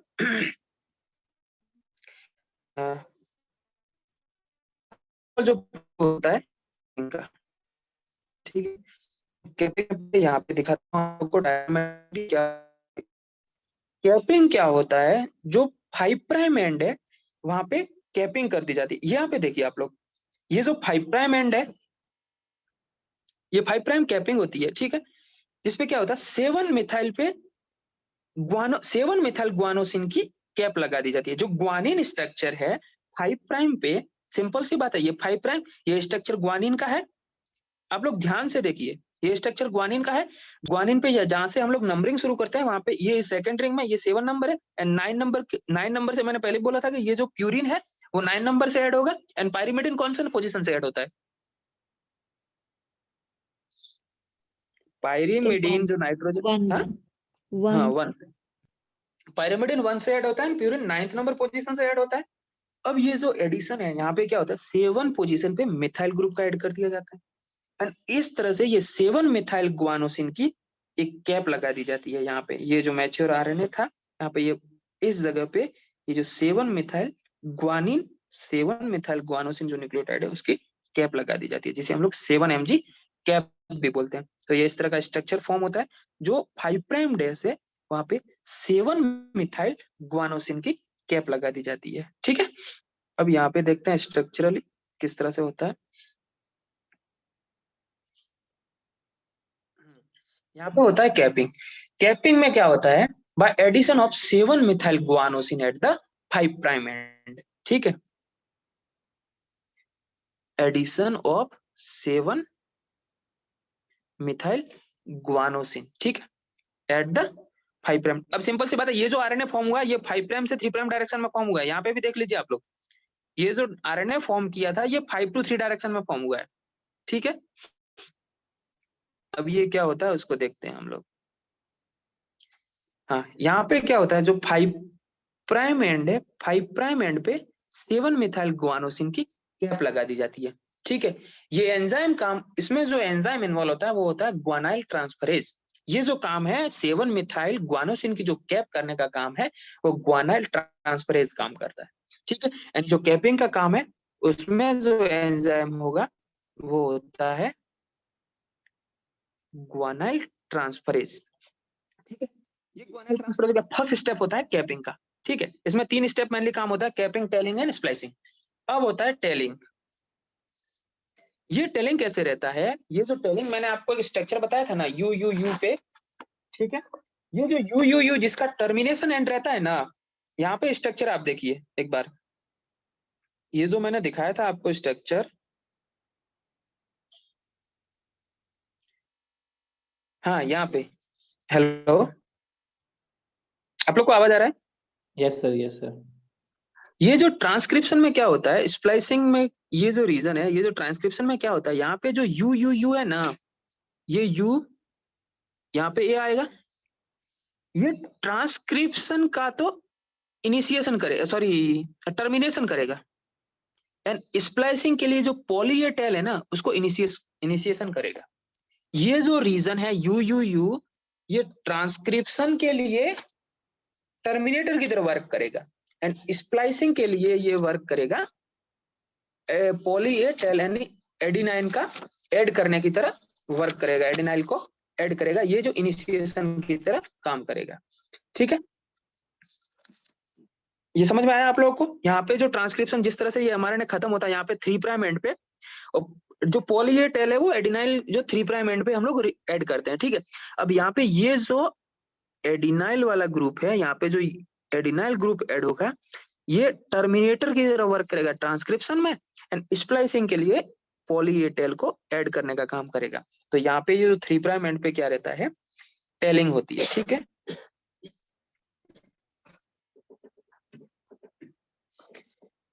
टेलिंग रहेगी। अब टेलिंग पे क्या करेगा, पॉली एडिनाइलेशन टेलिंग होती है। ठीक है, पॉली एडिनाइलेशन टेलिंग रहेगा। ठीक है, अब इसमें क्या होता है, 200 से 300 एडिनाइलिक एसिड, एडिनाइलिक एसिड को ऐड कर दिया जाता है। ये ऐड कर दिया जाता है 3' एंड पे, जो mRNA का जो 3' एंड है, mRNA का 3' एंड है, उस पे ये पॉली ए टेल ऐड कर दी जाती है, जिससे क्या होता है, थोड़ा mRNA का स्टेबिलिटी इंक्रीज हो जाती है, स्टेबल हो जाता है। ठीक है, अब यहाँ पे जो एंजाइम होता है वो एंजाइम होता है पॉली एडिनाइल पॉलीमरेज। सिंपल सी बात है, एडिनाइन एसिड को ऐड करना है यानी पॉलीमराइजेशन करना है, तो एंजाइम पॉलीमरेज आएगा। ठीक है, पहले में क्या आया था, ग्वानाइल ट्रांसफरेज। ठीक है, यानी मिथाइल ग्रुप को ग्वानिन पे ट्रांसफर करके उसको 5' एंड पे ऐड करना था। ठीक है, एंड यहाँ पे जो एंजाइम आ रहा है वो आ रहा है पॉली एडिनाइल पॉलीमरेज। यानी सिंपल सी बात है, एडिनाइल एसिड है, एडिनाइलिक एसिड है, यानी सिंपल सी बात है, जो ए है, ए के कम से कम 200 से 300 के आसपास न्यूक्लियोटाइड ऐड कर दिए जाते हैं, एंड एवरेज 250 के आसपास रहता है, ये एवरेज 250 न्यूक्लियोटाइड ऐड कर दिए जाते हैं। ठीक है, यहाँ पे जो एंजाइम आएगा वो एंजाइम आता है पॉली एडिनाइल पॉलीमरेज। ठीक है, अब यहाँ पे क्या होगा, कैपिंग एंड टेलिंग से, ये जो कैपिंग एंड टेलिंग हुई है, इससे जो HNRNA है, हेटेरोन्यूक्लियर RNA है, उसका स्टेबिलिटी इंक्रीज हो जाएगी। ठीक है, अब यहाँ पे क्या होगा, सिंपल सी बात है, मैं एक साथ उसको प्रोसेस में आप लोग को एक साथ समझाऊंगा, वेट करना 2 मिनट, अच्छे से वेट करना। ठीक है, पहले ये जो 3 स्टेप आते हैं उस 3 स्टेप को दिखा देते हैं, एंड देन आगे क्या होगा वो बताते हैं। अब थर्ड प्रोसेस है स्प्लाइसिंग का।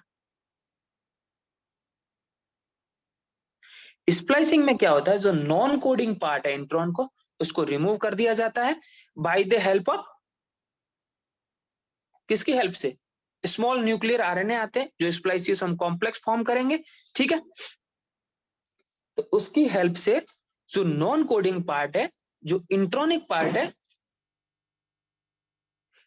ठीक है, वो जो इंट्रोनिक पार्ट है उसको रिमूव कर दिया जाता है, एंड जो कोडिंग पार्ट है, एक्सोनिक पार्ट है, उसको ज्वाइन कर दिया जाएगा। और ज्वाइन करने के लिए एंजाइम कौन सा आएगा, जब डीएनए के स्ट्रैंड को या फिर जो आरएनए के स्ट्रैंड को ज्वाइन करना है, तो ज्वाइन करने के लिए कौन सा एंजाइम आएगा, लाइगेज।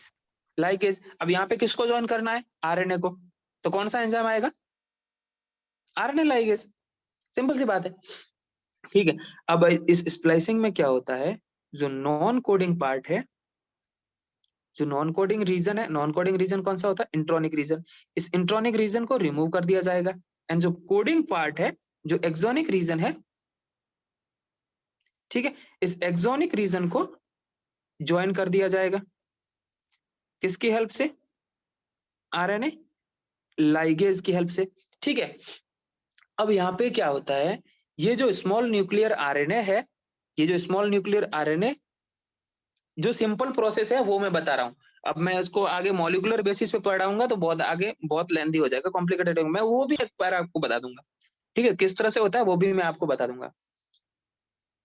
तो अब इसमें क्या होगा, जो स्मॉल न्यूक्लियर आरएनए है, जो SNRNA है, SNRNA आएगा, and SNRNA spliceosome complex form करेगा,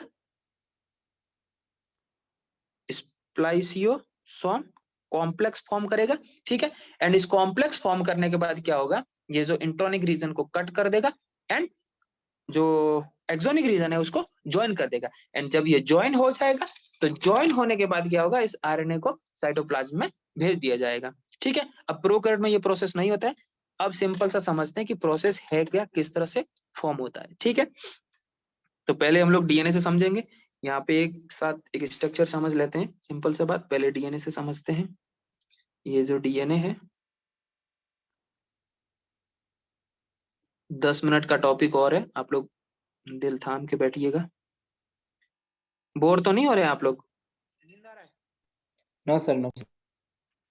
यहाँ पे प्रमोटर कहाँ बना रहे हैं हम लोग? ठीक है, अब ये सिंपल सी बात है, कुछ इस तरह से आरएनए फॉर्म रहेगा।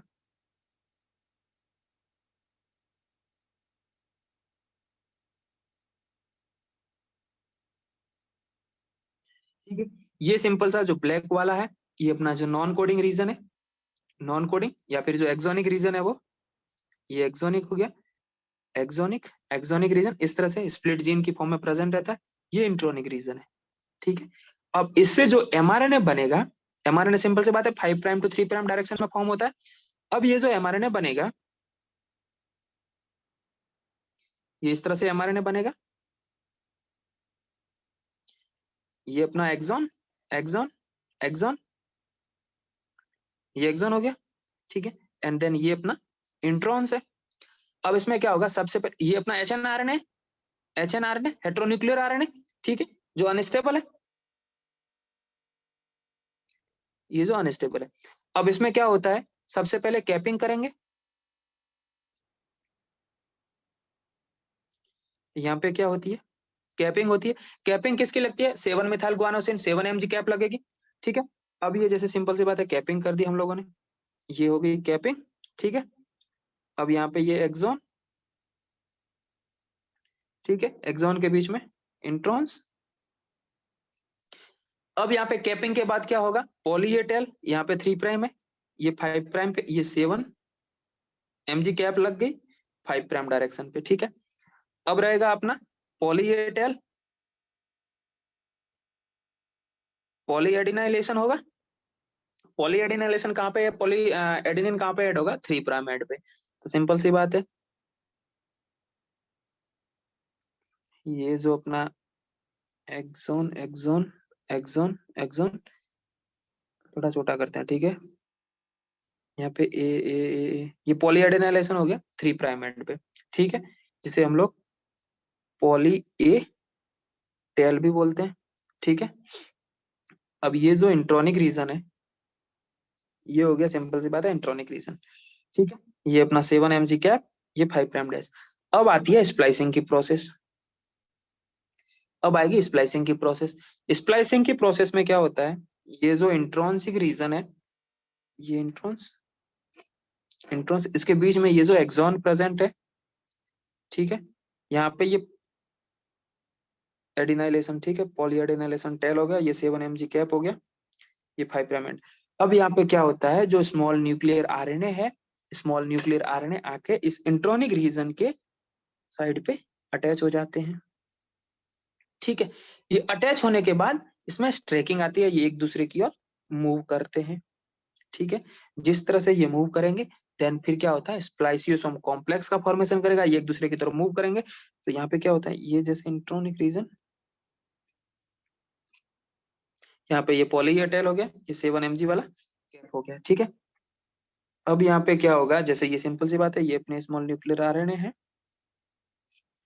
ये एक सिंपल सी बात है, समझाने के लिए बताता हूँ किस तरह से प्रोसेस होगा, वो मैं डायग्राम में बताता हूँ आपको। 2 मिनट वेट कीजिए, आपको स्लाइड में अच्छे से डायग्राम से बता भी देता हूँ।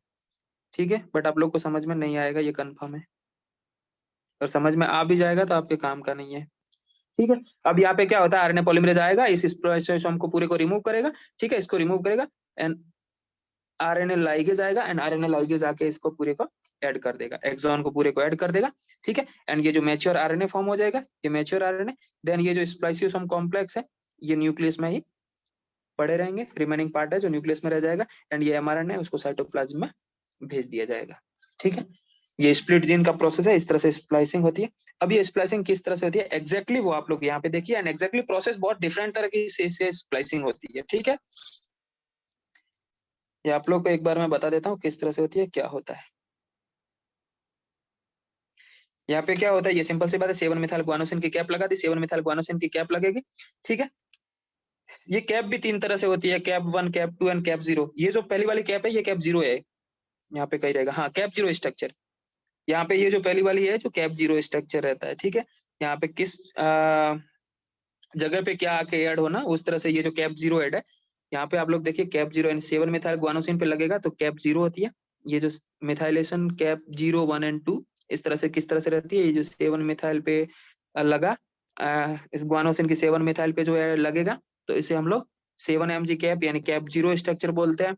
एंड जो ये शुगर का जो सेकंड नंबर कार्बन है उस पर यदि मिथाइलेशन लगेगा तो यहाँ पे मिथाइलेशन होगा तो कैप 1 कैप 2 टाइप का मिथाइलेशन है। ठीक है, ये कैप 1 या कैप 2 मिथाइलेशन इस तरह से रहता है। तो ये जो पहला वाला स्ट्रक्चर है ये कैप 0 स्ट्रक्चर है, कैप 0 मिथाइलेशन होती है इसमें। ठीक है, बहुत तरह का कैपिंग भी रहता है, ये मिथाइलेशन है। मिथाइलेशन डिफरेंट जगह पे रहेगा तो उसको डिफरेंट तरह से नाम दिया जाएगा। कैप 0 यानी जो मिथाइल गुआनोसिन पे लगेगी। ठीक है, 7 पोजीशन गुआनोसिन की 7 पोजीशन पे कैप लगेगी तो उसे कैप 0 बोलेंगे। एंड जो शुगर पे मिथाइलेशन होगा तो उसे हम लोग कैप 1 कैप 2 स्ट्रक्चर बोलते हैं। ठीक है, तो आप लोग इतना मत ध्यान दीजिए कैप 1 कैप 2 कैप 3 क्या होता है। अब ये अपनी सिंपल सी बात देखिए, ये जो टेम्पलेट स्टैंड है, ठीक है, ये 7 mg कैप लगा, ये जो नेसेंट आरएनए, यहाँ पे ये जो क्लीवेज सिग्नल है, यहाँ पे क्या था, जो mRNA जो टेम्पलेट डीएनए था उसका क्लीवेज सिग्नल था। ठीक है, cleavage by splicing endonuclease, endonuclease की हेल्प से ये क्लीवेज होगा। देन यहाँ पे ये पॉलीएडिनाइलेशन होगा। ठीक, यहाँ पे ये पॉलीएडिनाइलेशन हो गया 7 mg कैप। 7 mg कैप यहाँ पे जो क्या हुआ, रिमूव ये जो cleavage of endonuclease specific site, यहाँ पे जो स्पेसिफिक साइट है, ठीक है, उस रीजन पे जो रो फैक्टर की हेल्प से रिमूव होता है। रो फैक्टर ने क्या किया, एनर्जी ली, एंड एनर्जी की हेल्प से जो आरएनए रिमूव हुआ, उसके बाद जो ये पॉली यूरासिल वाला रीजन था वो टर्मिनेटर की तरह वर्क करेगा एंड देन पॉली एडेनाइलेशन का इनिशिएशन करेगा। एंड यहाँ पे ये जो एनर्जी ये जो रिमूव हो रही है, पॉली एडेनाइल टेल में क्या होता है, जो एक्स्ट्रा फास्फोरस रिलीज हो रहा है हो जाएगा एंड पॉली एडेनाइलेशन टेलिंग हो जाएगी 3 प्राइम एंड पे। एडेनाइल लगभग 250 के आसपास एडेनाइल ऐड कर दिए जाते हैं। ठीक है, ये इस तरह से स्ट्रक्चर है, आप लोग देखिए, ये एक्सॉन नंबर 1 है। ठीक है, ये किस तरह से होता है अब आप लोग अच्छे से समझिए, यदि समझ में आए तो ठीक है, नहीं समझ में आए तो भी कोई दिक्कत नहीं है। ये मॉलिक्यूलर बेसिस है, अप स्ट्रीम हो गया डाउन स्ट्रीम हो गया, ये बीच में इंट्रोनिक रीजन है। ठीक है, ये जो स्प्लिट जीन प्रेजेंट है, इस तरह से स्प्लिट जीन प्रेजेंट रहता है। ठीक है, अब यहाँ पे क्या है, ये जैसे ये फर्स्ट वाला एक्सॉन है, ये सेकंड वाला एक्सॉन है।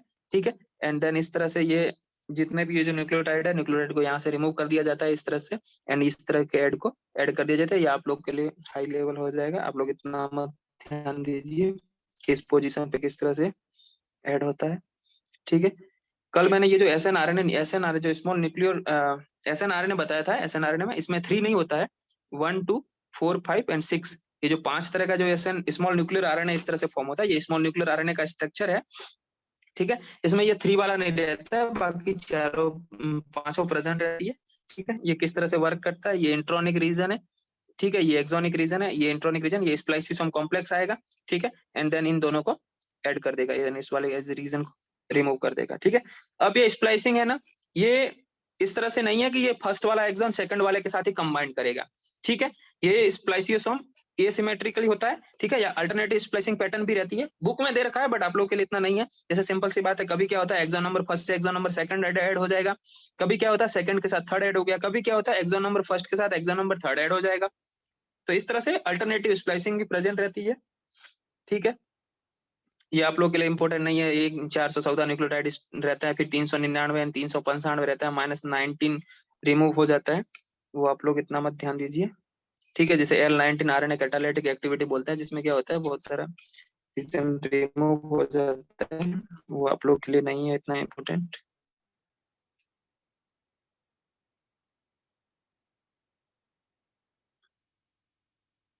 ये सब आप लोग ध्यान मत दीजिए इस पे।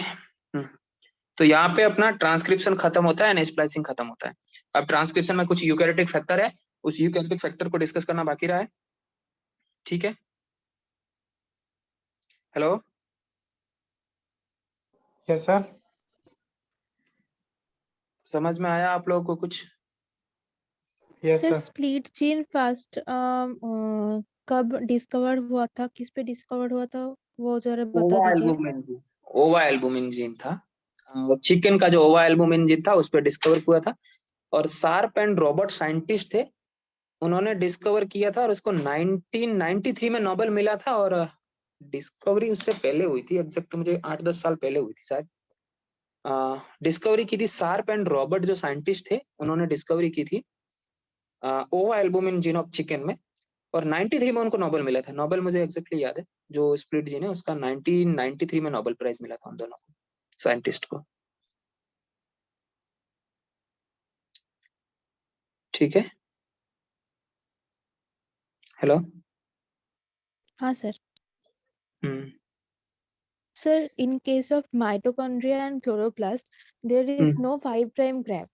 So, in that case, हाँ, उसमें जो स्प्लाइसिंग का प्रोसेस नहीं रहता है, उसमें स्प्लाइसिंग यूकैरियोट वाला में प्रोसेस नहीं रहता है। वो पूरे माइटोकॉन्ड्रिया और क्लोरोप्लास्ट है, वो क्या है ना, मेनली प्रोकैरियोट से फॉर्म हुए। जब इवोल्यूशनरी हिस्ट्री देखेंगे तो माइटोकॉन्ड्रिया और क्लोरोप्लास्ट है वो मेनली प्रोकैरियोट से फॉर्म रहते हैं। तो इसमें क्या रहता है कि उसमें स्प्लाइसिंग का प्रोसेस नहीं रहता, प्रोकैरियोट में नहीं रहता है उसका प्रोसेस। इसलिए तो उसको सेमी कंजर्वेटिव ऑर्गन बोलते हैं। क्या बोलते हैं, अर्ध सतती प्रकृति का, इस तरह से कुछ नाम है उसका। इसमें खुद का डीएनए रहता है, खुद आरएनए फॉर्म कर सकते हैं। ठीक है, सेमी ऑटोनॉमस ऑर्गन बोलते हैं, अर्ध सतती प्रकृति नहीं, सेमी ऑटोनॉमस ऑर्गन बोलते हैं उन दोनों को, माइटोकॉन्ड्रिया और क्लोरोप्लास्ट को, जिसके पास खुद का डीएनए। अर्धस्वायत्त बोलते हैं सर। हाँ अर्धस्वायत्त। हाँ, ऐसे कुछ नाम है हिंदी में, सेमी ऑटोनॉमस ऑर्गन जो माइटोकॉन्ड्रिया और क्लोरोप्लास्ट, क्योंकि उसके पास खुद का डीएनए रहता है, वो मेनली उसी पे रहते हैं, डिपेंडेंट इतना सेल या न्यूक्लियस रीजन पे नहीं रहते इतना डिपेंडेंट। चलिए, पढ़ाई चल रहा है आप लोग का, टेस्ट हो रहा है कि नहीं हो रहा है आप लोग के? हेलो, सब 1 को है अभी तो। एक को होंगे ना, मैं टाइम नहीं मिल पा रहा, नहीं तो मैं भी एक टेस्ट आप लोग के लिए डालता, बट क्या मुझे टाइम नहीं मिल पा रहा है, तो ट्राई करता हूँ मैं एक टेस्ट डालने की आप लोग के लिए। ठीक है फिर, सर और कोई जब डाउट है तो पूछ। अगर आप क्लास के टॉपिक क्लास के पहले बता देंगे तो हम लोगों का और भी ज्यादा हेल्प हो जाएगा। वो ना, ठीक है, कल कितना 31 है ना? हाँ कल सर। मैं कल देखता हूँ एक क्लास लेने का कोशिश करूंगा मैं। यदि मैंने कल क्लास लिया तो मैं आपको वो हाइब्रिडाइजेशन वाला टॉपिक है ना, वो पहले डिस्कस कर लूंगा, चैप्टर वाइज चलेंगे थोड़ा। उसके बाद मैं जेनेटिक कोड शुरू करूंगा, तो पहले जो डीएनए आरएनए हाइब्रिड है ना, हाइब्रिडाइजेशन, उसको देखता हूँ, जो सदर्न ब्लॉटिंग वेस्टर्न ब्लॉटिंग है ना, उसको एक बार देख लूंगा। एंड डीएनए डीनेचुरेशन रीनेचुरेशन का देखते हैं। DNA okay sir. डीनेचुरेशन और डीएनए मेल्टिंग में क्या फर्क है, melting point of DNA and DNA denaturation, उसमें क्या फर्क है? मेल्टिंग पॉइंट क्या होता है डीएनए? DNA हम लोग denaturation means the separation of the two strands of DNA, and hmm, melting means the separation of the bases from a particular strand of DNA. देखिए, जो डीनेचुरेशन में क्या होता है, दोनों स्ट्रैंड सेपरेट हो जाता है, और मेल्टिंग में क्या, मेल्टिंग पॉइंट जैसे बोलते हैं ना कि डीएनए का मेल्टिंग शुरू हो गया, मेल्टिंग शुरू होने के लगभग जितना भी हाफ न्यूक्लियोटाइड है ना, वो सेपरेट हो जाएगा, उसे मेल्टिंग बोलते हैं।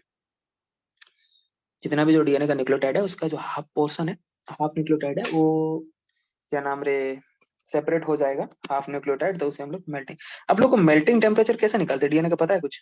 चलिए 2 मिनट और डिस्कस करते हैं एक पॉइंट ऐसे ही। नहीं सर। डीएनए का मेल्टिंग पॉइंट निकालने के लिए क्या करते हैं हम लोग, नहीं पता है? चलिए इसको देखते हैं एक बार ऐसे ही, आप लोग के लिए इम्पोर्टेंट तो क्या ही बोले।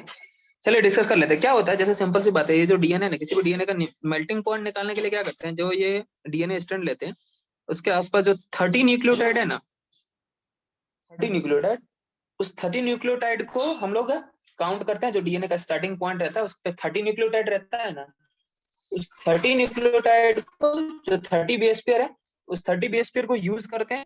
30 बेस पेयर यूज करके जो मेल्टिंग पॉइंट का जो फॉर्मूला आएगा ना, वो 2 को मल्टीप्लाई करते हैं। उस 30 में कितना एडेनिन प्लस थाइमिन है, एडेनिन प्लस थाइमिन, उसको 4 टाइम ग्वानिन प्लस साइटोसिन से जो करेंगे ना, उससे जो टेम्परेचर निकल के आएगा उसका यूनिट रहेगा, एंड देन उससे जो टेम्परेचर आएगा वो डीएनए का मेल्टिंग टेम्परेचर रहता है।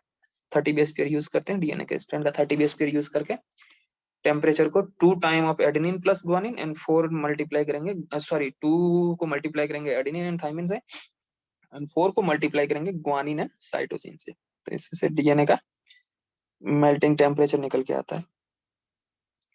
तो मेल्टिंग क्या रहता है, देखो डीनेचुरेशन क्या रहता है, सिंपल सी बात है, डीएनए का बोथ स्ट्रैंड सेपरेट हो जाएगा तो उसे डीनेचुरेशन बोलेंगे। और डीनेचुरेशन लगभग 100 डिग्री सेंटीग्रेड के आसपास रहता है। डीएनए के दोनों स्ट्रैंड को सेपरेट करने में लगभग 100 डिग्री सेंटीग्रेड के आसपास टेम्परेचर रिक्वायरमेंट रहता है। और मेल्टिंग पॉइंट में क्या होता है, हाफ डीएनए सेपरेट हो जाएगा, देन उसे ही हम लोग, जो हाफ डीएनए डीनेचुरेशन होगा ना, उसे ही हम लोग मेल्टिंग टेम्परेचर बोलते हैं, या फिर डीएनए का मेल्टिंग पॉइंट बोलते हैं। ठीक है, ये रहता है। चलिए ठीक है, फिर खत्म करते हैं क्लास। सर एक और बात थी, हाँ अगर वो numericals portion from molecular parts अगर आप डाल देते तो वो और अगर आप सेशन ही ले लेते तो वो भी हेल्प होता। ठीक है, न्यूमेरिकल्स मैं ओनली सेशन ही ले फ्रॉम लूंगा, पर्टिकुलर मॉलिक्यूलर टॉपिक। का क्वेश्चन डालने में तो टाइम लगेगा, मैं सेशन ही ले लूंगा। ओके ठीक है, सर। जितना भी जो मॉलिक्यूलर पे मैंने आगे भी करवाया है या और भी करवाऊंगा या डिफरेंट टाइप का रहेगा, तो उसके लिए एक काम करते हैं हम लोग, ये जो ट्रांसलेशन का प्रोसेस है ना, ट्रांसलेशन हाँ सर। ट्रांसलेशन को खत्म करते हैं, उस ट्रांसलेशन के बाद शुरू करेंगे, क्योंकि उसमें एटीपी कैलकुलेट भी करेंगे हम लोग कि कितना एटीपी ठीक है सर। रिक्वायरमेंट रहेगा, ठीक है कितना सर। न्यूक्लियोटाइड को ऐड करने में कितना एटीपी रिक्वायरमेंट रहेगा। कुछ इस तरह के क्वेश्चन भी बनते हैं उस ट्रांसलेशन में, तो वो सेशन ट्रांसलेशन के बाद में एक बार न्यूमेरिकल का सेशन रख लेंगे, कोई दिक्कत नहीं है। Okay sir. ठीक है, जितना बॉन्ड फॉर्मेशन होगा उतना एटीपी रिक्वायरमेंट रहेगा, कुछ इस तरह के बड़े बड़े क्वेश्चन बनते हैं उसमें ट्रांसलेशन में, तो ट्रांसलेशन में न्यूमेरिकल, ट्रांसलेशन खत्म करने के बाद न्यूमेरिकल शुरू कर देंगे। ठीक है, हाँ सर। ठीक है, फिर खत्म करते हैं। ओके।